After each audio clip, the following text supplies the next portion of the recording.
ومن أحسن قولا ممن دعا إلى الله وعمل صالحا وقال إنني من المسلمين.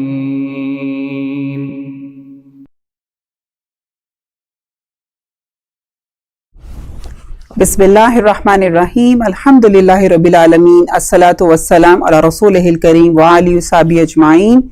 Bi rahmatika ya arhamar rahimin. Dear viewers, Assalamu alaikum and welcome back to our book club. As you all have seen that we have taken a long break, but you know it was winter break, and right after winter break it was again some scare of Omicron, and things took time to settle down, but finally we are back, alhamdulillah. So the book that we are reading is very interesting. We have been getting a lot of feedback on this. This is a different kind of a topic, but it's worth reading. Amazing book, especially if you have sons or if you have nephews and boys in your family. I would highly recommend to read this book. It's an amazing book to read, and I think every parent, mom or dad, should read this book. So today we are on chapter 12. We are about to get into a new part of the book, and even the title of today's chapter is very amazing: Raising a Balanced Son in an Out of Balance World. Very, very nice topic, and inshallah we will go deeper into what are some good points that we saw in this chapter. So as always, Afreen is here with me. Afreen, assalamu alaikum. How are you, Afreen? Alhamdulillah. How are you finding the book? Very, very interesting. Alhamdulillah. Glad to be back. Yes. So within this chapter, he starts by saying a very phenomenal thing, which I think hits home. He says, and Dr. Farrell over here, he says that we interview people who are extraordinary successes, so they are visible. We ignore people who create a balanced life, so they are invisible. I really like this line, because even if you look at social media and the kind of people that are highlighted constantly, if you look at them, maybe if someone tries to achieve that, you have to let go of balance in your life somehow. Many times when we are portraying celebrities or sports and things like that, and you think of achieving something like that, and you realize that what about my family life? Right. What about the balance? What about the people? That reminds me of that statement that says success comes with a price. Yes. So they are paying some price to exactly. get to that level. Yeah. Exactly. And this success might be sometimes that our sons are going to lose their purpose in life, or they're going to be dad deprived, as the chapter says.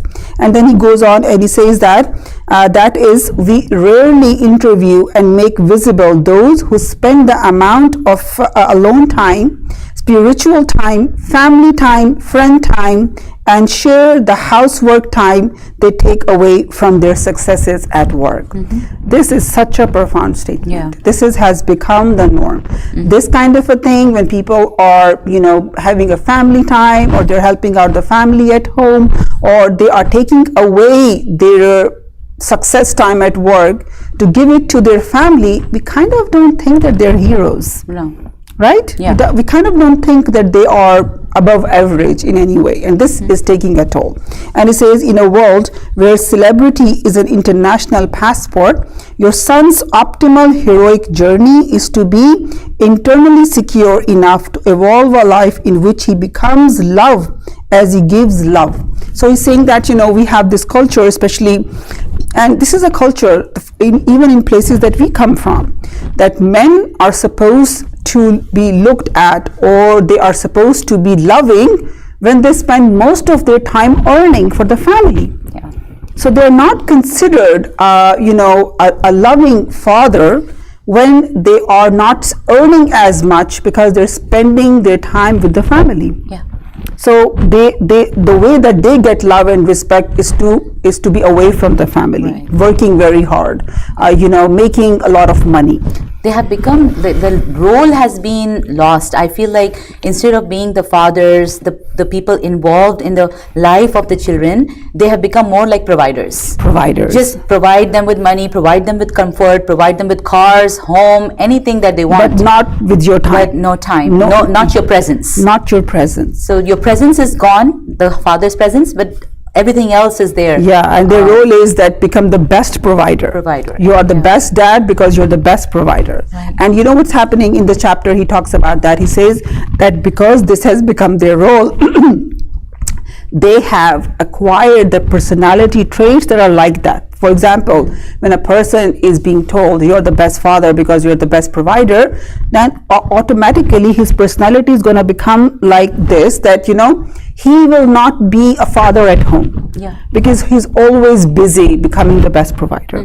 Then you know what's going to happen next? Because he's becoming like that, we are going to lose love for him because he's not there. Absolutely. He's not there. And that's exactly, you know, he's saying this is exactly what's happening. The balance is lost. The balance is lost. And you know, it reminds me of the hadith of the Prophet ﷺ. He said the best thing that a father can give to his children is the best manners. Oh wow. And how is that possible if the father is not around to begin with? Right. He's just away earning and thinking I'm the best dad because I'm giving them the best provisions. But that's only a material life. And also what you just said in your other class about saving the money for your children, working so hard and then saving, and then you're not even living with that money or doing anything with it. You're leaving it for them to and even they will not be happy with it because we know what happens with that later on. So you know, we are just stuck in this cycle. Right, Amna. Yeah. So, and I think on the next page, Afreen, I really like this. He said that, you know, perhaps the most likely to succeed single vehicle for leading your son towards internal security is sports. I really love this line. That, you know, that makes a person secure internally, that he does not have this sense of insecurity or, you know, this feeling of maybe I'm not able to do this and that, is sports. So it's again goes with the sunnah, like keep yourself active and working yes with your physical and I think he said like the organized sports of course that your sons are playing in a league or something like that, but he says that, you know, pick up sports. You know how often when we were growing up we would see boys playing cricket outside, or they would just get together, make their own team, have their own rule, and they're playing in some empty grounds, or we would see, you know, kids playing other games, and we will just make up a game and make up our rules, and he said that this is what's going to make their personality very strong. So one thing I like the points that he's given about how the sports can help Amna over here. Pickup sports are excellent preparation for entrepreneurship.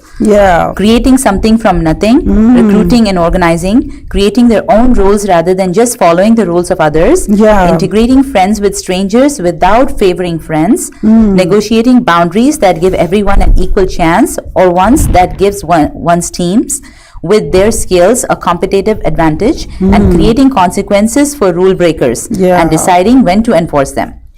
When your son participates in individual sports plus both organized and pickup team sports, he will be experiencing sports as a boy-friendly liberal art. And you know, and then he makes it that however using sports to develop a balanced boy involves more than a balanced sports curriculum. It requires your guidance in how he plays it. Just, you know, simply put, you know, if the father is home and he's playing with his children and he's playing with his kids, that's all. You know, I think sometimes I don't know why we have made everything so difficult. Amna. And Amna, another thing that really comes from this for me is even some of the fathers who think that they want to spend time with the children and all, in their regular life they don't spend time at all. Then they plan a vacation. And then they plan a vacation in Disney World. So then they go who's gonna spend time with that in a no Disney time World? at all. The kids are just with all those rides, standing in long lines, this, that, and there's no interaction. There is no interaction, and we think that we have done the best thing for our children. Spend thousands of dollars or something to go somewhere and have a vacation. instead of that, you can be at home, just go around with your children, just playing a sports outside, just playing something with them, and just being there for them, but often this is what I've said, that and this is what I was saying to you, that why have we made everything so difficult? It's very difficult. That we have to plan vacations. Okay, plan vacation, I'm not saying no, don't do that, but it doesn't have to be always like at that cost. Right. So, and then the next he says, help your son find his edge, maybe and I like the saying, he says, the motto for the evolved boy is, when the going gets tough, tune in to show when to tough it out. It's not always when the going gets tough, the tough gets going. So we're just telling them you always have to be tough. That's not true. So if the message is I will always have to be tough, there are other faculties in myself that I will always overlook. True. Of being empathetic, or sometimes showing sympathy, or sometimes showing my emotions, and that is not going to be a balance. So as the chapter said, raising a balanced son in an out of balance world. So this vacation thing is an out of balance kind of a thing, that only this can be a way to spend time with children, or only the boys should always be tough. This is an out of balance kind of a thing. Human beings are not like that. Then in the following pages, he's given some pyramids, some Maslow's hierarchy. So this Maslow's hierarchy, dear viewers, if you look at that, the highest point is self-actualization. And after, if you see that, even isn't the Quran the concept of ihsan? What is ihsan? Ihsan is that Allah Ta'ala said, that Prophet ﷺ told us, do as Allah is watching, like you are watching him. But if you can't do that, at least do that try to do your best.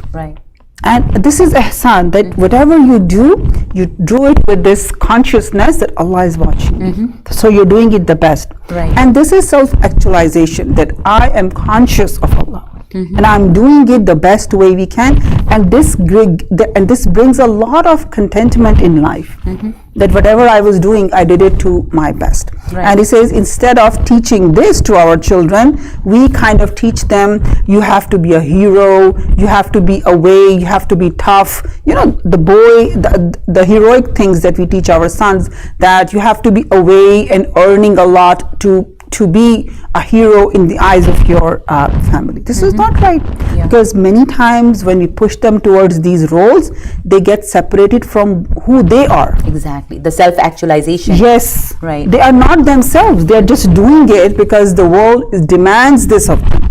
They're not doing it because this is who they are. And that creates problems.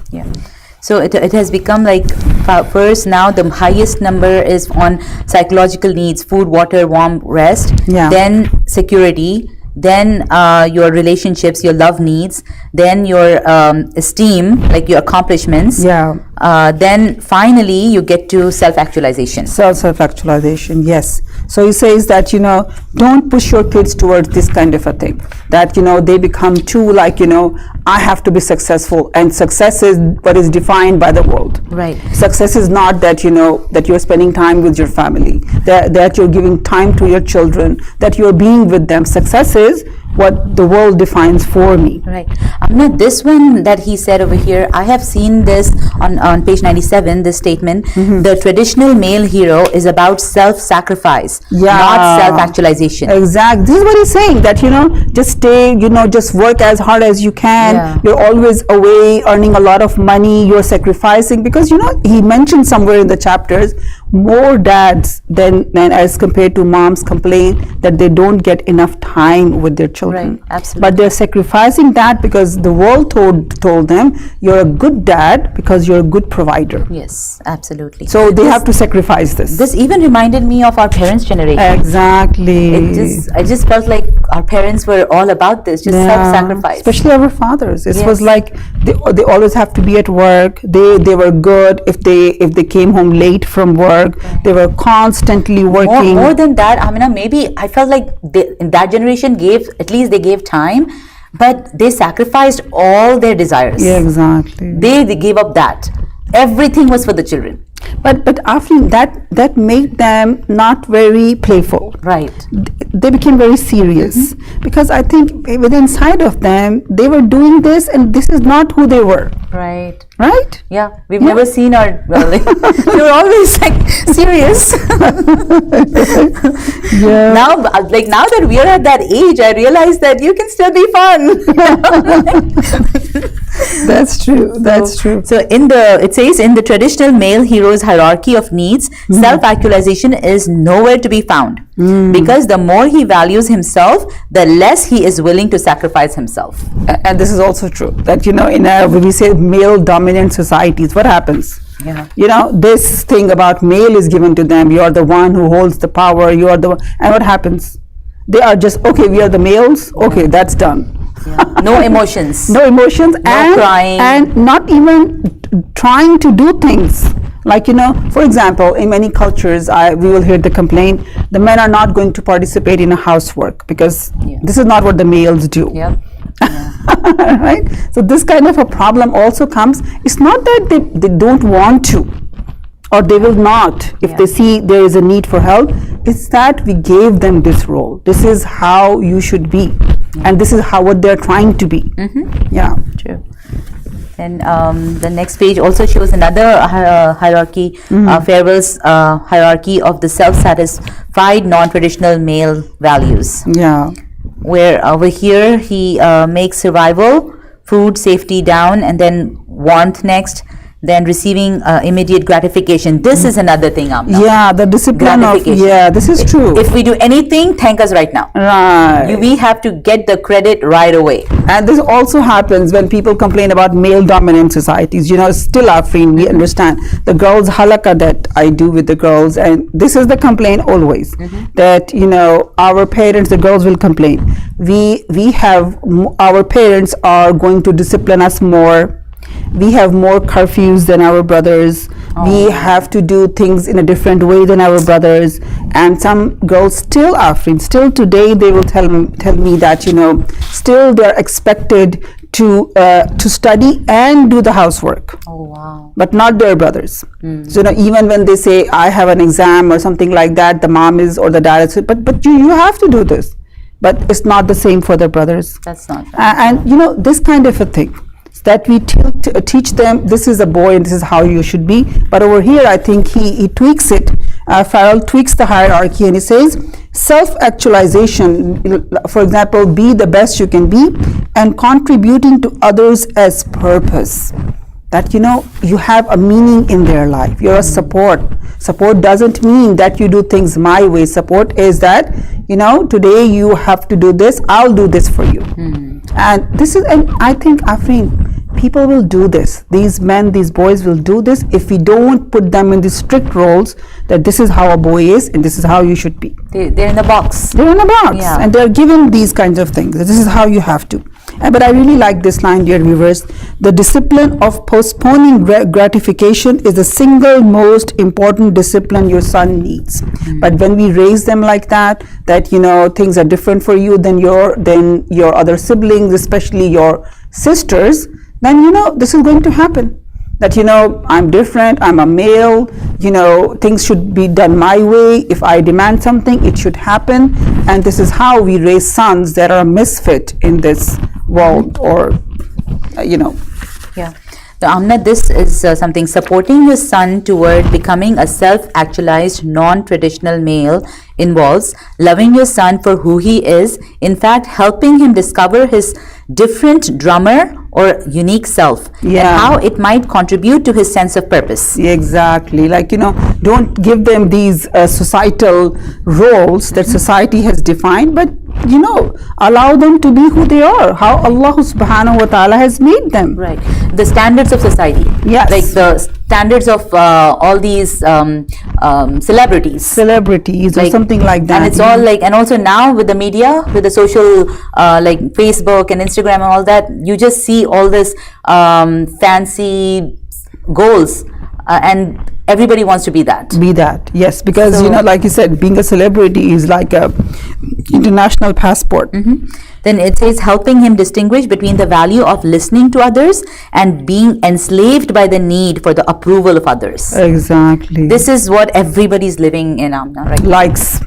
How many likes did I get? How many likes did I get? Yeah. Approval. Everybody has to approve. If not, then you're sad. Exactly. Even you're doing the right thing, it's still like you're not happy. Or you put up a video with a very good thing, but you didn't get much likes. Right. So you're done. I think there's a glitch. I think I'll have to. Is it? I don't know if the sound is on. No, the sound is on. I think it's just the picture is not there, but I think the camera is recording. No, it's not.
I think it's on now.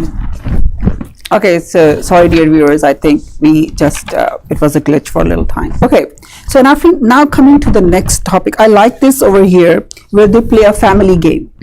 And they say that maybe you guys remember that we talked about this at the beginning of the book, that family dinners, one dinner the family can do together, maybe every weekday if possible, every weeknight if possible, or on the weekend, something like that, is going to help us a lot.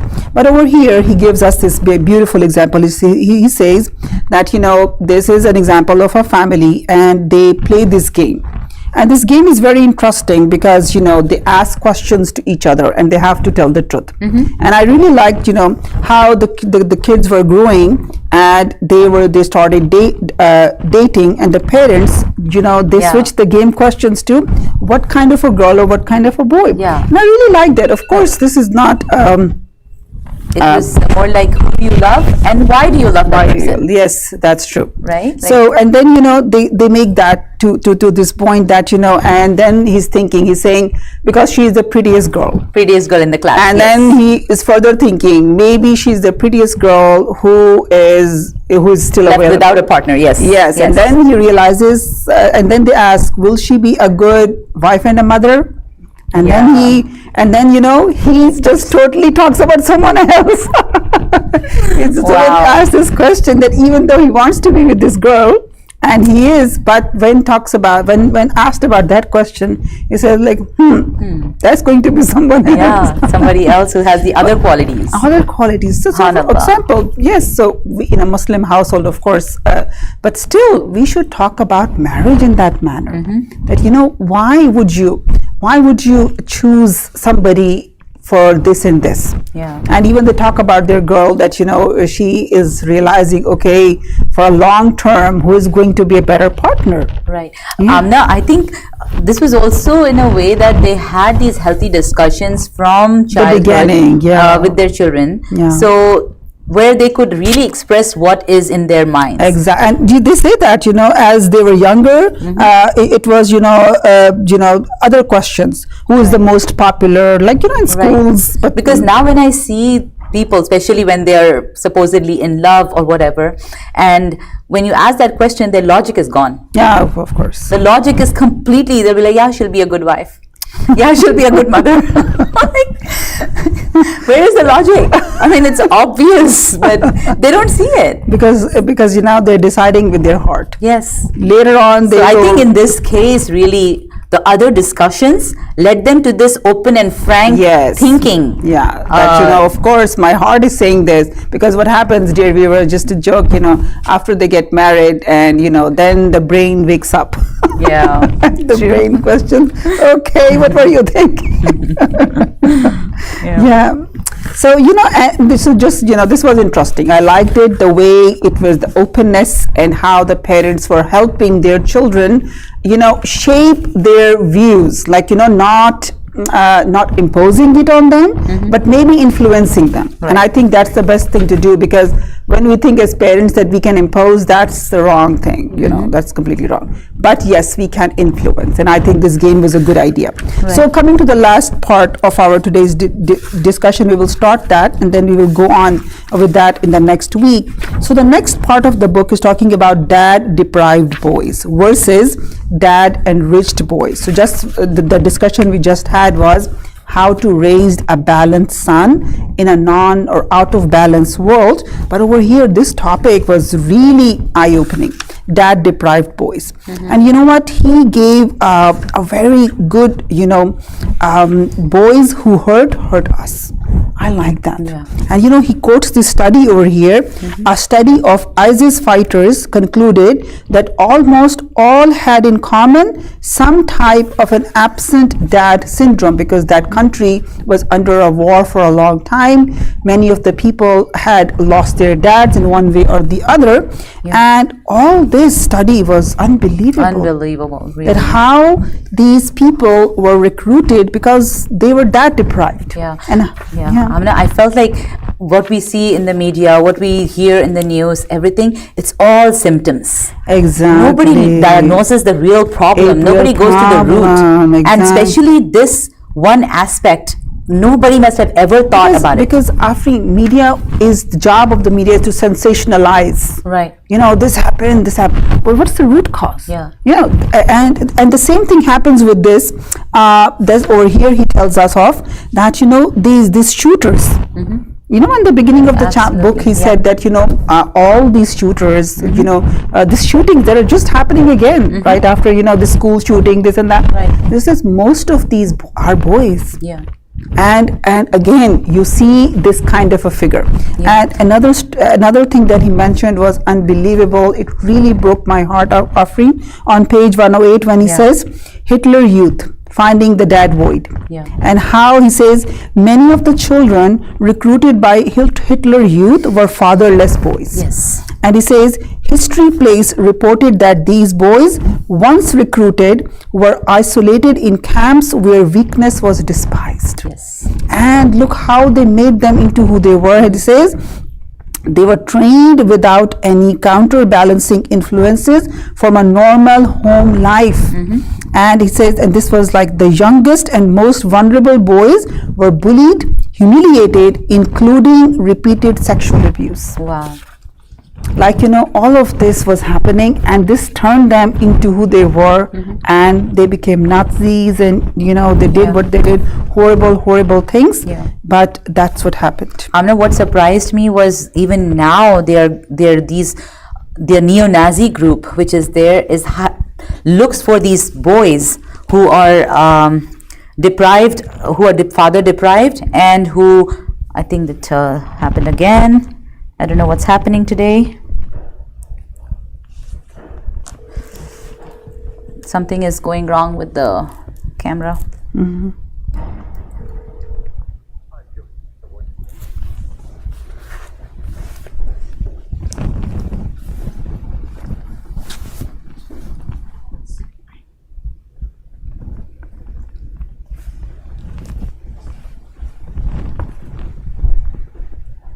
ये बहुत मुझे ऐसे report लगी है इसे.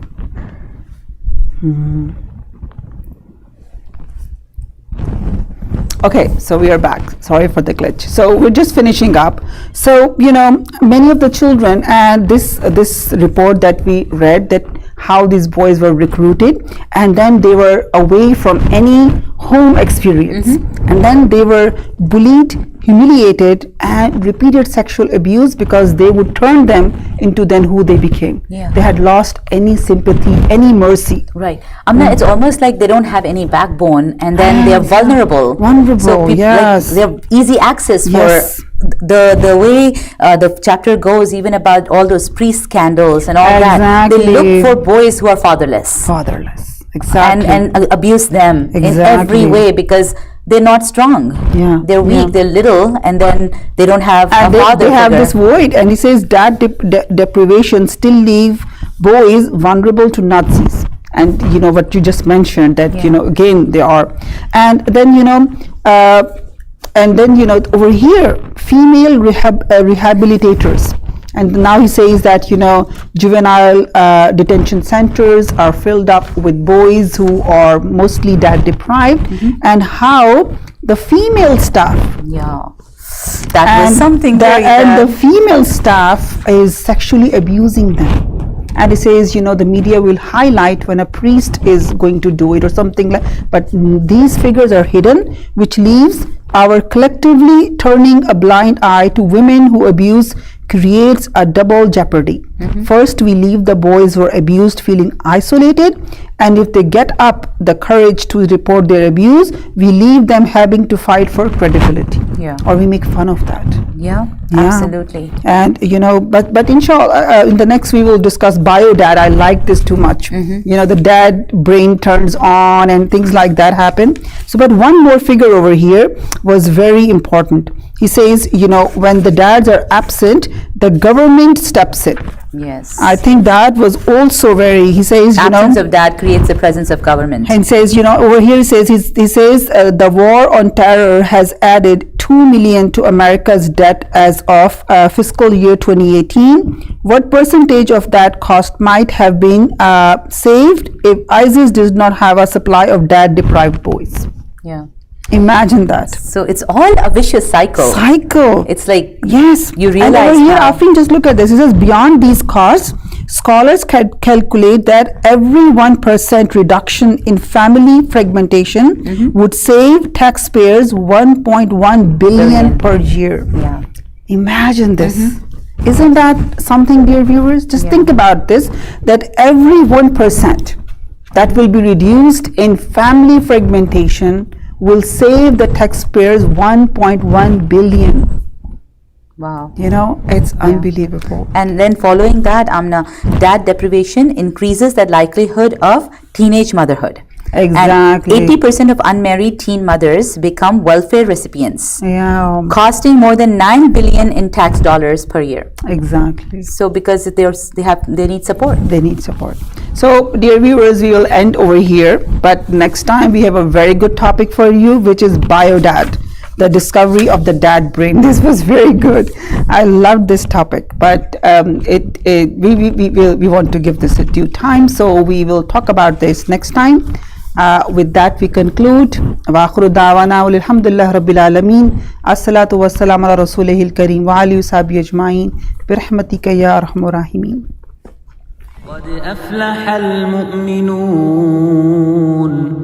الذين هم في صلاتهم خاشعون والذين هم عن اللغو معرضون والذين هم للزكاة فاعلون والذين هم لفروجهم حافظون إلا على أزواجهم أو ما ملكت أيمانهم فإنهم غير ملومين.